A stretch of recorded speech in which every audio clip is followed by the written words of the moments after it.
अस्सलाम वालेकुम।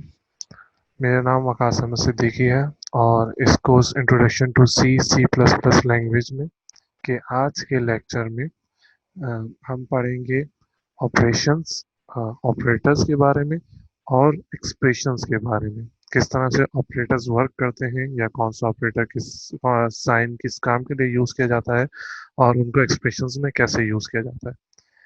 आज के जो हमारा ऑब्जेक्टिव है उसके अंदर हम पढ़ेंगे अर्थमेटिक ऑपरेटर्स के बारे में, जो कि हमारे पास हो सकता है ऐड, सब्ट्रैक्ट, मल्टीप्लाई, डिवाइड वगैरह। उसके अलावा हम देखेंगे यूनिनरी ऑपरेटर और बाइनरी ऑपरेटर्स के बारे में। इसके बाद फिर हम देखेंगे हमारे असाइनमेंट ऑपरेटर्स के बारे में। इक्वलिटीज और रिलेशनल ऑपरेटर्स के बारे में हम देखेंगे लॉजिकल ऑपरेटर्स के बारे में और कंडीशनल ऑपरेटर्स के बारे में। सी ऑपरेटर और उसकी एक्सप्रेशन के बारे में बात करते हैं तो जो सिंबल हमारे पास यूज होते हैं किसी भी मैथमेटिकल ऑपरेशंस को या लॉजिक को शो करने के लिए, मल्टीप्लाई के लिए हम स्टेरिक का साइन यूज करते हैं, एडिशन के लिए प्लस का साइन हम यूज कर रहे होते हैं, माइनस के लिए एक डैश लगा रहे होते हैं। ये सारे हमारे पास कहलाते हैं सी ऑपरेटर्स। ऐसे फंक्शंस या ऐसी चीज़ें जिनको हम दो अल्फ़ाबेट या दो वेरिएबल के दरमियान में या दो कांस्टेंट्स के दरमियान में लिखें तो वो हमारे पास शो करें हमारे ऑपरेशंस को, कहलाते हैं हमारे पास सी ऑपरेटर्स। ये जो सी ऑपरेटर्स हैं ये किसी भी सिंगल कांस्टेंट के साथ जुड़ सकते हैं या वेरिएबल के साथ जोड़े जा सकते हैं ताकि आप एक्सप्रेशन बना सकें। सिंगल इंडिविजुअल और किसी भी वेरिएबल्स के साथ जो चीज़ है, जो जोड़ने वाली बात है, वो भी हम आगे वाले लेक्चर में देखेंगे किस तरह से हम इनको अलग अलग और किस तरह से हम इनको किसी एक्सप्रेशन में या वेरिएबल्स के साथ जोड़ते हैं। ऑपरेटर्स जितने भी होते हैं हमारे पास जो फंक्शंस होते हैं, हमारे पास जो कॉन्स्टेंट्स होते हैं, हमारे पास जो वेरिएबल्स होते हैं जो वर्किंग कंडीशंस में काम कर रहे होते हैं, जब हम इन सबको जोड़ देते हैं तो फिर हमारे पास एक्सप्रेशन बनता है। ऑपरेटर्स फंक्शन और कांस्टेंट के लिहाज से अगर हम बात करें तो क्या होता है, ये सारी चीज़ें अलग अलग।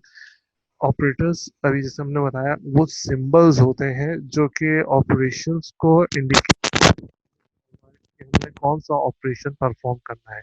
ऐड का करना है तो हमने प्लस का साइन बना दिया, सब्ट्रैक्ट करना है माइनस का करना है, डिवाइड का साइन है तो या तो डिवाइड का साइन बना दिया या फॉरवर्ड या बैक स्लैश डाल दिया है हमने। ये सारे हमारे पास कहलाते हैं ऑपरेटर्स। फिर हमारे पास आते हैं फंक्शंस, वो चीज़ें जो हमारे फंक्शंस को परफॉर्म करने में हेल्प करती हैं। कॉन्स्टेंट्स, कॉन्स्टेंट्स हमारे पास नंबर्स होते हैं, जैसे हमने a+2 लिखा तो ये जो 2 है यहाँ पर ये कहला रहा है हमारे पास कांस्टेंट। और वेरिएबल जो है वो कहलाता है हमारे पास, जैसे a+2 के इक्वेशन में a जो है हमारे पास एज अ वेरिएबल वर्क कर रहा है। जब हम इन सबको मिला देते हैं तो हमारे पास बनता है एक्सप्रेशन। और इक्वेशन के लिए फिर हमें इक्वल्स टू का साइन करना पड़ता है, यानी कि ये कहें कि हमें एक्सप्रेशन को किसी दूसरे अल्फ़ाबेट या किसी दूसरी चीज़ को असाइन करना पड़ता है। फॉर एग्जाम्पल, अब जैसे यहाँ पे हमारे पास लास्ट पॉइंट के अंदर एक एग्जाम्पल दी हुई है, a+b मल्टीप्लाई बाय 5 या स्टेरिक 5। यहाँ पे प्लस और स्टेरिक जो है वो ऑपरेटर्स का फंक्शन परफॉर्म कर रहे हैं। प्लस और स्टेरिक हमारे पास इंडिकेटर्स हैं कि हमने अपना कौन सा ऑपरेशन परफॉर्म करना है। वैसे ही ए और बी जो है वो हमारे पास वेरिएबल है, जबकि 5 जो है हमारे पास यहाँ पर एज अ कांस्टेंट है। कांस्टेंट हमारे पास कोई भी नंबर हो सकता है, 1 2 3 4 5 6 7 8, 0 to 9, या इनके कॉम्बिनेशन है जैसे 10 100 34 55, इस तरह कोई भी नंबर हो सकता है। वेरिएबल्स जो है हमारे पास कोई भी अल्फ़ाबेट हो सकते हैं फ्रॉम A to Z। जबकि जब ये पूरी इक्वेशन लिखी जाती है a+b मल्टीप्लाई बाय 5, तो इस पूरी इक्वेशन को हम बोलते हैं एक्सप्रेशन। अगर मुझे इसी पूरी एक्सप्रेशन को या इसी पूरी चीज़ को अगर मुझे एक्सप्रेशन बनाना है तो मैं क्या करूँगा। अगर मुझे लेट से इस पूरी टर्म को एक्सप्रेशन से इक्वेशन में कन्वर्ट करना है तो लेट से मैं लिखूंगा c is equals to a plus B multiply by 5। यहाँ पे अगर आप देखते हैं तो ये जो हमारे पास लिखा हुआ है ये हमारे पास एक्सप्रेशन ही है। सिर्फ इस एक चीज का एडिशन हमने किया है। यहाँ पे ये सी कुछ भी हो सकता है, कैन बी एनी वेरिएबल। सही है, कैन बी एनी वेरिएबल और any name, things like this etcetera. तो ये वेरिएबल होंगे या कोई नेम हो सकता है, जैसे वकास इक्वल्स टू या Javed equals to, Ali equals to करके। एक्सप्रेशन और इक्वेशन में, अच्छा ये पूरी जो चीज आपने अभी देखी है ये कहलाती है आपकी इक्वेशन। ये कहलाती है आपकी इक्वेशन।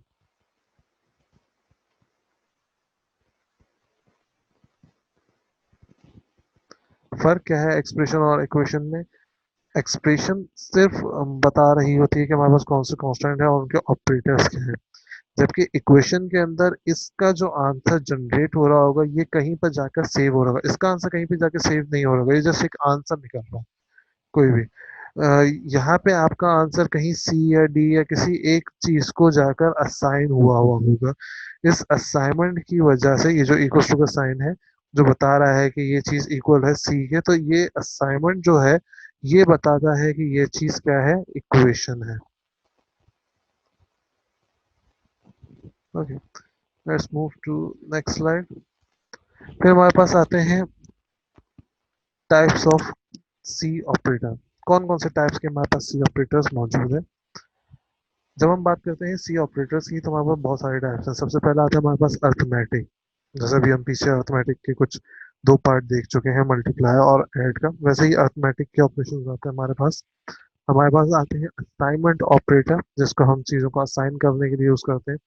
रेशनल आते हैं, लॉजिकल आते हैं, बिट वाइज आते हैं, कंडीशनल आते हैं, इंक्रीमेंट डिक्रीमेंट आते हैं और स्पेशल ऑपरेटर्स आते हैं हमारे पास। असाइनमेंट ऑपरेटर चीज को असाइन करने के लिए, रेशनल ऑपरेटर डिवाइड या परसेंटेज वगैरह निकालने के लिए, लॉजिकल जो होता है ये हमारी लॉजिक्स को परफॉर्म करने के लिए, एंड को, और को, नॉट को। फॉर एग्जांपल दो चीजें अगर काम कर रही हो तो ही आपका आउटपुट जनरेट हो, वरना आपका आउटपुट जनरेट ना हो। तो ये चीज हमारे पास एक लॉजिकल है। इसके लिए हम एंड गेट का ऑपरेटर यूज कर रहे होते हैं। फिर बिट वाइज जैसा भी हमने बताया कि सारी एक्सप्रेशन सारी चीजें जो है हमारे पास 8 के या कहें कि 2 बाइट्स के अंदर सेव हो रही होती हैं सारे। जैसे हमने इंटीजर फ्लोट की बात कर रहे थे, हमने लास्ट उसमें देखा था।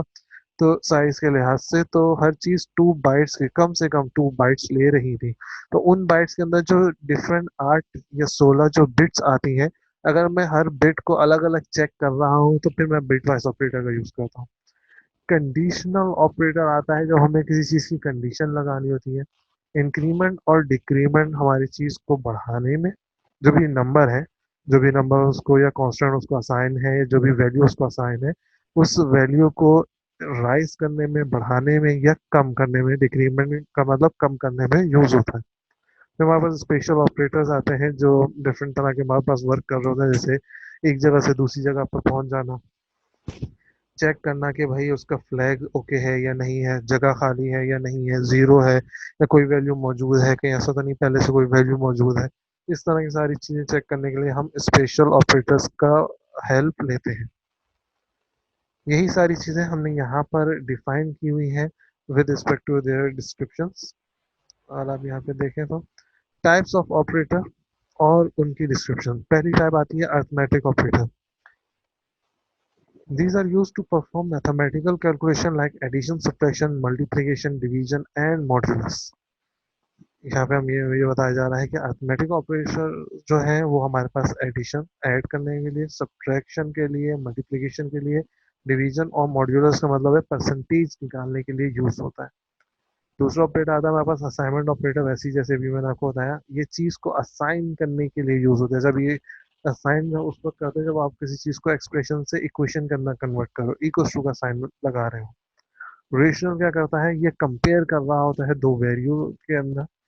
लॉजिकल किसी लॉजिक को परफॉर्म करने के लिए, जैसे भी मैंने आपको लास्ट उसमें बताया। फिर बिट वाइज वेरिएबल की बिट्स को चेक करने के लिए। कंडीशनल कंडीशनल रिटर्न्स वैल्यू के लिए।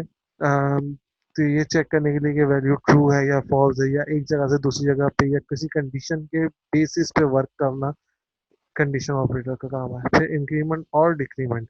इंक्रीमेंट और डिक्रीमेंट हम लगाते हैं किसी एक वेरिएबल के ऊपर और दो के ऊपर भी। फिर हमारे पास आता है स्पेशल ऑपरेटर। इसके अंदर हम चेक कर रहे होते हैं किसी चीज़ का साइज क्या है और डिफरेंट इस टाइप की चीज़ें। फिर हम बात करते हैं सबसे पहले हमारे अर्थमेटिक ऑपरेटर्स की। अर्थमेटिक ऑपरेटर्स जो है हमारे पास कितने टाइप के हैं, एक दो तीन चार पाँच छः, तकरीबन 6 टाइप के हमारे पास ऑपरेटर है या ऑपरेशंस जो है हम परफॉर्म कर सकते हैं अर्थमेटिक ऑपरेटर में। सबसे पहला आता है एडिशन, जिसका ऑपरेटर या जिसका साइन है प्लस, ऑपरेंड टू है। ओके, यहाँ पे जो आपके पास वैल्यू आफ्टर लिखी हुई है, ये उस वक्त आ रही है जब ये आपके पास एज अ ऑपरेटर टू काम कर रहा हो। ये एज अ ऑपरेटर टू काम कर रहा हो। और ऑपरेटर वन क्या है आपके पास, ये 9। ऑपरेटर वन की वैल्यू क्या है आपके पास, ऑपरेटर वन की वैल्यू है आपके पास 9, मतलब 9 + 2 11, ये आंसर आ गया आपके पास। सब्ट्रैक्शन है फिर दूसरा, जिसके लिए हम डैश का साइन या माइनस का साइन यूज करते हैं, और 9 - 2 करेंगे 7। मल्टीप्लाई के लिए स्टेरिक का साइन यूज कर रहे होते हैं, 9 × 2, यही एक 9 सबके साथ वर्किंग कर रहा है, तो 9 × 2 18। डिवीजन के लिए डिवाइड का फंक्शन परफॉर्म करते हैं, तो 9 ÷ 3 3।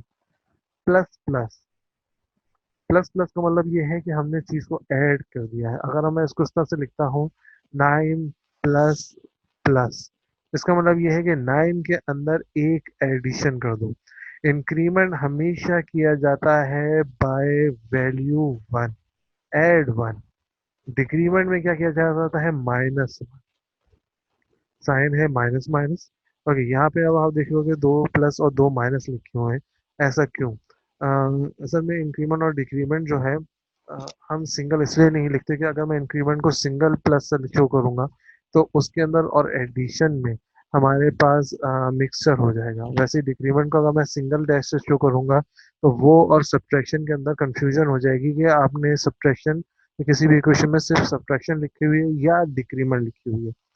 फर्क क्या है दोनों में? सब्ट्रैक्शन किसी दो वेरिएबल के बीच में की जाती है हमेशा। जैसे 9 और 2, यहाँ पे दो अलग अलग कॉन्स्टेंट्स हैं, दो अलग अलग जगहें हैं, दो अलग अलग प्लेसेस के दरमियान में लगता है।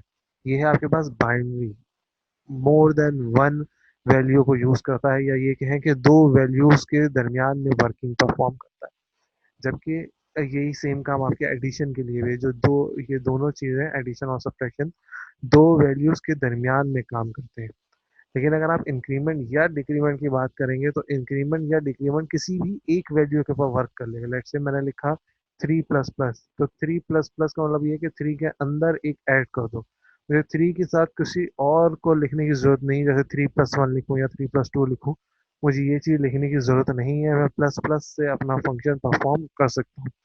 अब यही काम देख रहे हो कि ऑपरेंड टू के अंदर यहाँ पे एक सिंगल प्लस लिखा हुआ है या एक सिंगल माइनस लिखा हुआ है, क्योंकि हमें ऑपरेंड टू की जरूरत नहीं बनती। फिर हमारे पास आता है मॉड्यूलस। मॉड्यूलस का मतलब है परसेंटेज। जब आप 9%2 निकालोगे तो आपके पास समथिंग आंसर बन रहा होगा 1।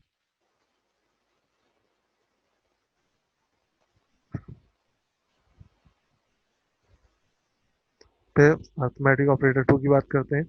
अर्थमेटिक ऑपरेटर टू के अंदर हम ये चेक करते हैं कि हमारे पास टाइप ऑफ अर्थमेटिक ऑपरेटर्स किस टाइप के हो सकते हैं। दो तरह के आपके पास ऑपरेटर हो सकते हैं, एक है यूनिटरी, एक है बाइनरी।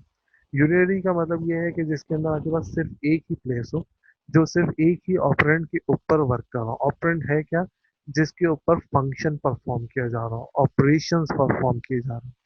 बाइनरी ऑपरेटर्स कौन से हैं? बाइनरी ऑपरेटर्स वो ऑपरेटर्स होते हैं जो किसी दो ऑपरेंड के बीच में वर्क कर रहा हो। फॉर एग्जाम्पल, यूनिटरी जो है आपके पास इंक्रीमेंट और डिक्रीमेंट है, जिसके अंदर आपको सिर्फ एक ही ऑपरेटर वन की जरूरत पड़ रही थी, 9। बाइनरी ऑपरेटर्स कौन से हैं? बाइनरी ऑपरेटर्स आपके पास एडिशन हो गया, सब्ट्रैक्शन हो गया, मल्टीप्लिकेशन, डिवीजन, मॉड्यूलस, ये आपके पास बाइनरी ऑपरेटर्स हैं जिनके लिए आपको दो वेरिएबल्स की जरूरत है। और आप देखो तो यहाँ पे दूसरा ऑपरेंड आपको गिवन है, पहला ऑपरेंड तो 9 था, दूसरा ऑपरेंड आपके पास क्या गिवन है, कहीं पे 2 गिवन है, कहीं 3 गिवन है, इस तरह से। फिर हमारे पास आता है यूनिनरी ऑपरेटर। यूनिनरी ऑपरेटर के अंदर हमारे पास आता है पॉजिटिव, नेगेटिव, इंक्रीमेंट, डिक्रीमेंट।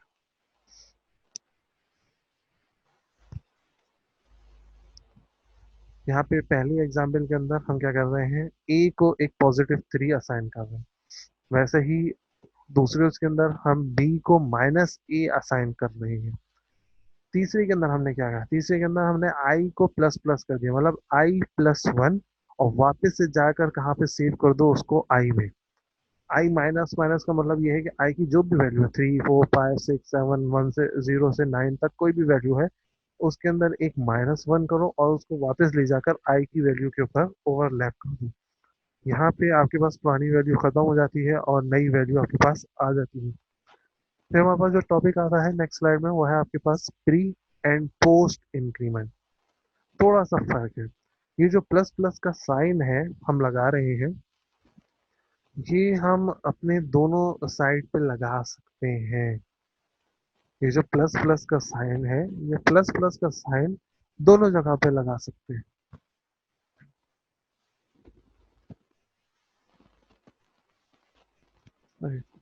दोनों जगह से मुराद ये है कि जैसे A3++ या 4++ I++, या इस तरह से भी लिखा जा सकता है ++I, ++3, ++4।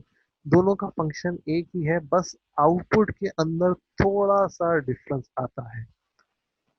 क्या फर्क होता है, अगर हम प्लस प्लस बाद में लगाएं, अगर हम प्लस प्लस बाद में लगाएं और वो किसी इक्वेशन में यूज हो रहा हो, तो इक्वेशन में पुरानी वाली वैल्यू यूज हो जाती है और उस एडिशन का फंक्शन बाद में होता है। जैसे यहाँ पे अगर आप देख सकते हैं, प्रिंट एफ पहली लाइन के अंदर, पहला जो प्रिंट एफ है और जो दूसरा प्रिंट एफ है, उसमें फर्क है, पहले प्रिंट एफ के अंदर पुरानी वैल्यू जो 9 हमने असाइन की थी वही आ, लेकिन जो दूसरा ए है, जबकि वो उसी की फॉर्म बात है, उसके अंदर वैल्यू क्या आ रही है, 10। यहाँ पे क्या होता है कि पहले ए की वैल्यू यूज होगी, बाद में उसके अंदर एडिशन होगा।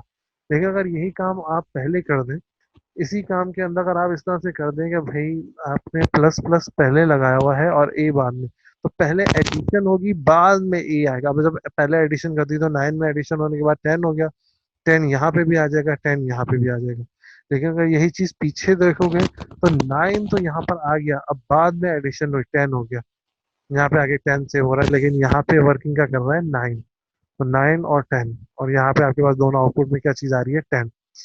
यही चीज हमारे पास यहाँ पे पॉइंट्स में भी लिखी हुई है कि A++, जब आपके पास प्लस प्लस के साइन बाद में लगे हुए हो, आपको रिटर्न करेगा current value of A and then increment the value of A. पहले आपको करंट वैल्यू प्रोवाइड करेगा जो भी थी, और उसके बाद एडिशन करेगा। जबकि प्लस प्लस ए के अंदर क्या है, पहले वो इंक्रीमेंट करेगा और बाद में आपको कोई वैल्यू असाइन कर रहा होगा या वैल्यू प्रोवाइड कर रहा होगा।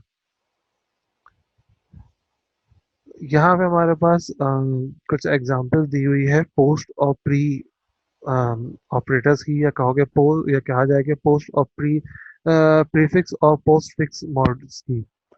आर अगर कांस्टेंट काउंट प्लस प्लस है, या आर जो है प्लस प्लस काउंट है, तो क्या होगा, पहले आर को काउंट ले लेंगे, जो भी काउंट है, 3 है 4 है 5 है कोई भी वैल्यू है, और उसके बाद काउंट में प्लस करेंगे। आर 10 है और काउंट क्या है, 10। आर भी 10 है और काउंट भी 10 है। आर की वैल्यू क्या आ गई, 10, लेकिन काउंट की वैल्यू क्या आई, 11। R equals to plus plus count. अब यहाँ पे क्या है, काउंट में पहले ऐड होगा, फिर काउंट आर की वैल्यू के इक्वल होगा, तो दोनों वैल्यू आपके पास क्या आ रही है, 11। इस एक वैल्यू का फर्क आता है कि आपने काउंट पहले ले लिया या काउंट आपने एडिशन के बाद लिया। सेम काम आपके किस में होता है, सब्ट्रैक्शन में। पहले आप सब्ट्रैक्ट कर रहे हो या पहले आप वैल्यू ले रहे हो, ये डिसाइड किया जाता है। फिर आता है आपके पास बाइनरी ऑपरेटर्स।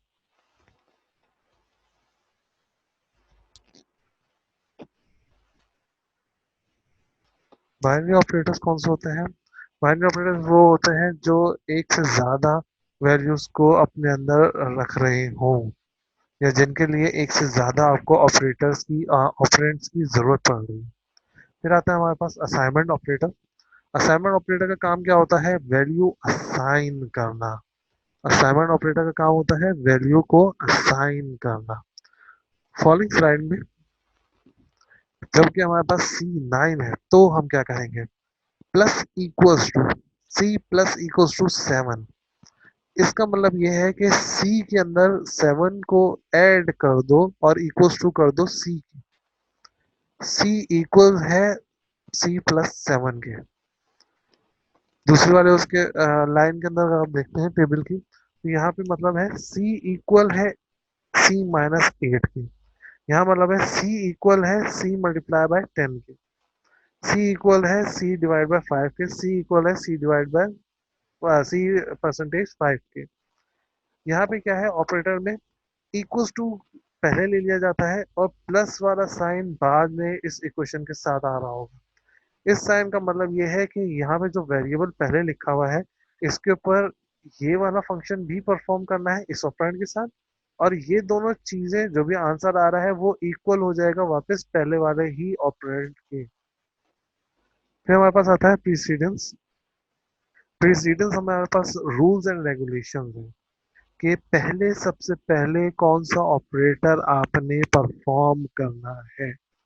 सबसे पहले आपने कौन सा ऑपरेटर परफॉर्म करना है। सबसे पहले आता है आपके पास हाईएस्ट। हाईएस्ट मतलब ये है कि आपके पास जो ब्रैकेट्स लगे हुए हैं लेफ्ट टू राइट देखा जाता है। नंबर टू देखा जाता है यूनिटरी, कौन सी वैल्यू यूनिटरी है from right to left. Then देखा जाता है मल्टीप्लाइड, डिवाइड, परसेंटेज। चौथे पे देखा जाता है आपके पास एडिशन और सब्ट्रैक्शन। और सबसे छठे में आप देखते हो कि कौन सी चीज ऐड होके इक्वल्स टू में आ रही है। प्रेसिडेंस के रूल्स क्या है, for example x equals to 3 multiply by a minus plus plus b percentage 3। यहाँ पे प्लस प्लस इंक्रीमेंट का है, माइनस जो है सिंपल सब्ट्रैक्शन का। अब अगर हमें ये स्टेटमेंट चेक करनी है या प्रोसेस करना है, हमें पहले स्पेसिफाई करना होगा कि किसको पहले हमें वर्क करना है। हम पहले लगाएंगे ब्रैकेट सबके ऊपर। जब हमने पैरेंथेसिस लगाना शुरू करें तो हमारे पास एक पैरेंथेसिस तो आ गया a minus plus plus B पे। दूसरा पैरेंथेसिस हो गया इसी के आंसर परसेंटेज 3 है, और फिर जो भी चीज आएगी वो मल्टीप्लाई हो जाएगी हमारे किससे, 3 से जो बाहर लिखा हुआ है। द एक्सप्रेशन जो भी हमारे पैरेंथेसिस के अंदर है वो सबसे पहले सॉल्व की जाएगी। सबसे पहले सबसे अंदर का पैरेंथेसिस सॉल्व किया जाएगा जो है a minus plus plus B. फिर जो भी आंसर आएगा उसको बाहर वाले पैरेंथेसिस से और फिर उसको बाहर वाले से काम किया जाएगा। फिर आता है हमारे पास इक्विटी और रिलेशनल ऑपरेटर। इक्विटी हमें बताता है कि कौन सी चीज इक्वल है। जैसे x इक्वल टू वाई, तो इसका मतलब ये है कि x और y की वैल्यू जो है जो भी सेव किए 3 4 5 कुछ भी, वो सेम है आपकी। दो तरह की इक्विटी आते हैं, एक आता है इक्वल्स टू और एक आता है not equals to. Not equals to के लिए हम लगाते हैं इस एक्सप्लेनेशन और इक्वल्स टू का साइन, और सिंपल अगर इक्वल टू है तो दो इक्वल्स टू के साइन हम प्लेस कर रहे होते हैं। फिर आता है हमारे पास रिलेशनल। रिलेशनल के अंदर हम चेक करते हैं कि कौन सा रिलेशन है दोनों में, ग्रेटर है, लेस है, लेस देन इक्वल्स टू है, ग्रेटर देन इक्वल्स टू है, कौन सा है दोनों ऑपरेंड के अंदर। फिर आता है हमारे पास लॉजिकल ऑपरेटर। लॉजिकल ऑपरेटर के अंदर हमारे पास आता है एंड और नॉट। तीन टाइप के हमारे पास लॉजिकल ऑपरेटर है, यहाँ लिखा हुआ है हमारे पास बुलियन एक्सप्रेशन के जैसे एंड और नॉट। इसके फंक्शन बता देता हूँ मैं। नॉट ऑपरेटर का फंक्शन होता है चीज को उल्टा कर देना। वन है तो जीरो कर दो, जीरो है तो वन कर दो, पॉजिटिव है तो नेगेटिव कर दो, नेगेटिव है तो पॉजिटिव कर दो। इस टाइप का उनके पास वर्किंग होती है। खैर अगर हम बाइनरी के लिहाज से देखें, एज कंप्यूटर सारे काम बाइनरी के अंदर करता है, वन एंड जीरोस में, तो नॉट गेट का फंक्शन जो है वो ये है कि अगर वन आ रहा है तो बाइनरी का वन आ रहा है तो जीरो कर दो, अगर बाइनरी का जीरो आ रहा है तो बाइनरी का वन आंसर में दे दो। और का फंक्शन क्या होता है, और का फंक्शन काम कर रहा होता है कि भाई कोई सा भी एक आता है तो आपके पास आउटपुट जनरेट हो जाए। फॉर एग्जाम्पल एग्जाम के अंदर क्वेश्चन नंबर 3 अगर आपको गिवन है, लेट्स क्वेश्चन नंबर 3 के दो पार्ट है, पार्ट ए और पार्ट बी। अगर बीच में और लिखा हुआ है इसका मतलब ये है कि या तो आप पार्ट ए करें या आप पार्ट बी को सॉल्व करें। एंड का मतलब यहाँ पे ये होता है लॉजिक्स के अंदर कि आपको दोनों काम करने जरूरी है। अगर लेट्स से ए और बी के दरमियान में और की जगह एंड लिखा हुआ हो, तो इसका मतलब ये है कि आपको ए भी सॉल्व करना है या बी भी सॉल्व करना है। दोनों आपको वर्किंग के अंदर लेकर आने हैं।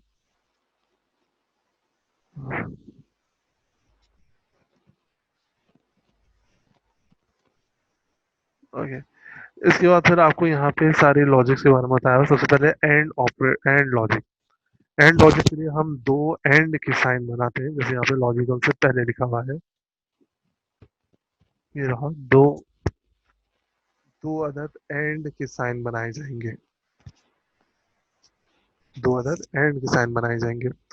यहाँ पे क्या होता है कि दोनों ऑपरेंड को वन होना या दोनों चीजों को इक्वल होना जरूरी है।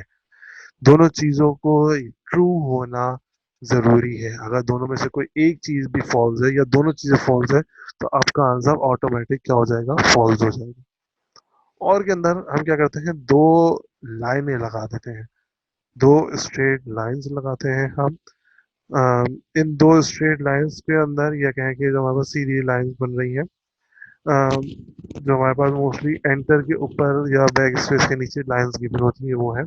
इसका मतलब यह है कि दोनों में से कोई भी काम हो जाए, या तो ए हो या बी हो, ऑपरेंड ए या ऑपरेंड बी में से कोई सा भी एक ट्रू हो या दोनों ट्रू हो, तो आपका आंसर ट्रू हो जाएगा। ये उसी वक्त फॉल्स होता है जब आपके पास दोनों आंसर फॉल्स हो, दोनों ऑपरेंड फॉल्स हो।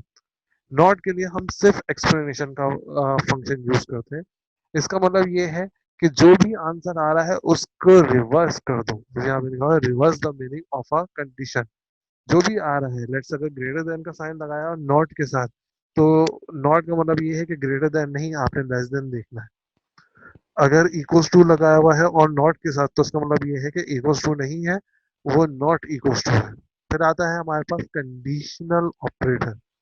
कंडीशनल ऑपरेटर हमें कंडीशन प्रोवाइड करता है कि अगर ये काम करो तो ये, अगर ये है तो ये काम कर दो, नहीं तो कोई दूसरा फंक्शन परफॉर्म कर दो। इफ और एल्स।